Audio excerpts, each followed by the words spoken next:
जाको राखे साइया मार सके ना कोई। जय माता दी जी, जय गुरु जी। तो आज मैं फिर से आपके सामने एक बहुत ही बढ़िया सी कहानी लेकर आ गई हूँ। ये कहानी है अटूट विश्वास की, अपने सतगुरु जी महाराज के, अपने रब के विश्वास की। तो चलिए जी, कहानी को शुरू किया जाता है। एक सेठ रात के 2:30 बजे अपने घर में इधर उधर घूम रहे होते हैं और उनको किसी कारणवश नींद नहीं आ रही होती है। तो वो बहुत परेशान होते हैं, उनको समझ नहीं आता है कि इतनी रात को मैं क्या करूं।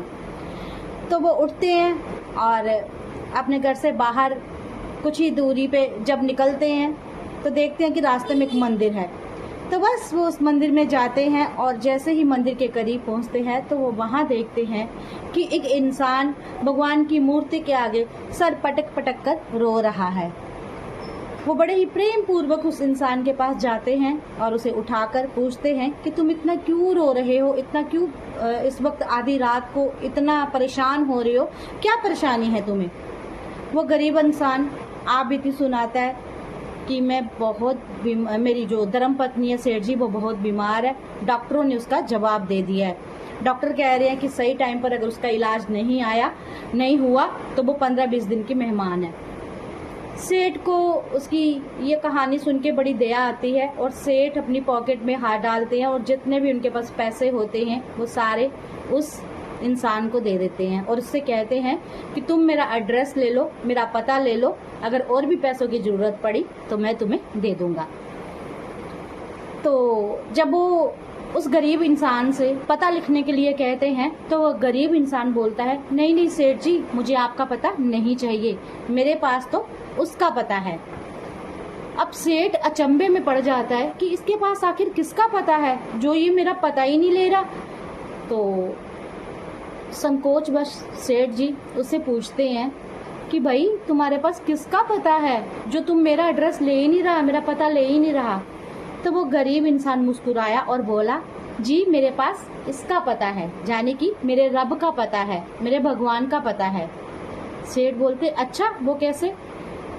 तो गरीब इंसान बोलता है, देखिए जी, मैं रब के पते पे आया था, रब के पास आके मैंने आंसू बहाए हैं और रब ने क्या किया है, आपको रात के 2:30 बजे उठकर मेरी मदद के लिए अपने पास बुला लिया है। तो मुझे उसी के पते पे चलना है और उसने आपको माध्यम बनाया। मैं बहुत बहुत बहुत शुक्राना करता हूँ अपने रब का कि उसने आपके जरिए मेरी मदद की। तो मुझे सिर्फ और सिर्फ अपने रब का पता चाहिए, आपका नहीं, क्योंकि जब जब मुझे कोई तकलीफ होगी या फिर से अगर मुझे पैसों की ज़रूरत पड़ेगी तो मैं अपने रब के पते पे यूं ही आ जाऊंगा और वो फिर से कोई ना कोई रास्ता जरूर निकालेगा।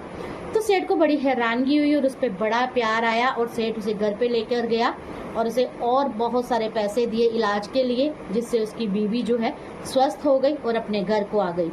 अब आप बोलोगे, अनुराधा आंटी ये कहानी सुना के आपने क्या किया। तो इस कहानी को सुना के मैंने आपके विश्वास को पक्का करने की कोशिश की है।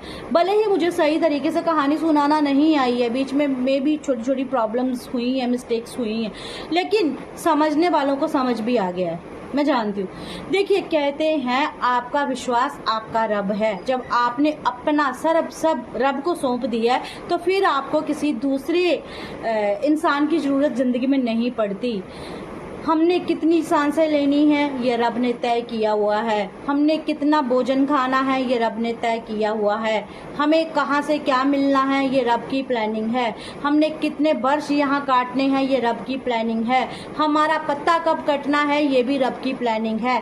तो जब सब कुछ रब ने प्लान किया हुआ है तो उनके प्लान्स पे हम डाउट क्यों करते हैं। जब वो देता है तो हम खुशी खुशी अपनी झोलियां फैला कर लेते हैं और जब वो हमसे वापस लेता है तो हम आंसुओं के साथ उसकी वापसी करते हैं। क्या रब सब कुछ करता है, हमें रब पे विश्वास होना चाहिए, पूरा संपूर्ण विश्वास। तो संपूर्ण विश्वास करिए और अपनी इस भक्ति की राह पे आगे बढ़ते जाइए।